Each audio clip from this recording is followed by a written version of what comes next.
ವಿಕೋಪಗಳ ಹಾವಳಿ ಹೆಚ್ಚಿತು ತಿಳಿಯರನ್ನ ಅಂತೇಳಿಯನ. ಈ ವರ್ಷದಲ್ಲಿ ಆರ್ಥಿಕ ಸ್ಥಿತಿಯಲ್ಲಿ ಸ್ಥಿರ ಬೆಳವಣಿಗೆ ಆಕತ್ತೆ ಅಂತೇಳಿಯನ ಮುತ್ಯ. ಅದರ ಜೊತೆಗೆ ಶ್ರೀಮಂತ ಮತ್ತು ಬಡವರ ನಡುವಿನ ಅಂತರದಂತ ಸಮಸ್ಯೆಗಳು ಕಡಿಮೆ ಆಕಾವು ಈ ಪರಾಭವನ ಸಂವತ್ಸರದಲ್ಲಿ. ಈ ವರ್ಷದಲ್ಲಿ ಉತ್ತಮ ಮಳೆ ಆಗುವ ಸಾಧ್ಯತೆ, ಆದರೆ ಭೂಕುಸಿತ, ನೈಸರ್ಗಿಕ ವಿಪತ್ತುಗಳು ಎದುರಾಗಬಹುದು. ಹೆಚ್ಚಿನ ಸವಾಲನ್ನು ಎದುರಿಸುವ ದಿನ ಬಂದಿತ್ತು ಅಂತೇಳಿ ನಮ್ಮ ಮುತ್ಯ.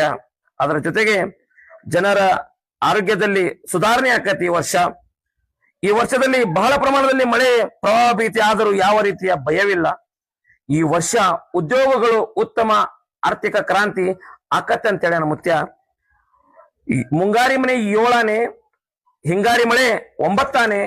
ಓಂ ಹರಿವ ಹಾವಿನ ಗಂಡ, ಉರಿವ ಕಿಚ್ಚಿನ ಗಂಡ, ಹಂಡ ಹಾರೂರ ಗಂಡ, ಲಂಡ ಮುಸುಲರ ಗಂಡ, ತುಂಡ ಜನಿವಾರ ಗಂಡ, ಒಟ್ಟು ಕುದಿಯವರ ಗಂಡ, ಇಟ್ಟಂಗಸವರ ಗಂಡ, ವಿಧಿ ಗಂಡ, ವಿಳಾಸದ ಗಂಡ, ಗಾಳಿ ಗಂಡ, ಧೂಳಿ ಗಂಡ, ಚೀಡಿ ಚಿಪಾಟಿ ಮಾಡೋರ ಗಂಡ, ಅಡಿವೆಯಲ್ಲಿ ಮನೆ ಮಾಡಿ ಗಿಡದಡಿಯಲ್ಲಿ ನಿಂತು ತುಡುಗ ಮುನಿಜರನ್ನು ಕೊಲ್ಲುತ್ತ ಬರ್ತಾನೆ ಒಡೆಯ ಸದಾಶಿವ ಬಹುಪರಾಕ್ರಮೆ 1,80,000 ಪಾಚೋ ಪಿರ್ ಜಂಗಮ ಜತಾಪಿರ್ 3 ಲೋ ಪುಂಡಿ ಬಚಾಕಿ ದೋಸ್ತರು ಬಚಾಕಿ ದೋಸ್ತರು ಯಾಜೇನ ಪಾರ್ವತಿ ಶಿವರ ಮಹಾದೇವ್ ಸದಾಶಿವ ಮುತ್ಯ ಮಹಾರಾಜ್ ಕಿ, ಚಂದ್ರೋತಾಯಿ ಮಹಾರಾಜ್ ಕಿ, ಚಿಕ್ಕೈ ಮುತ್ಯ ಮಹಾರಾಜ್ ಕಿ, ಸಕಲ ಸಾಧು ಸಂತ ಮಹಾರಾಜ್ ಕಿ ಜೈ. ಮಂಗಲಂ ಜೈ ನಮ ಪಾರ್ವತಿ ಶಿವರ ಮಹಾದೇವ್.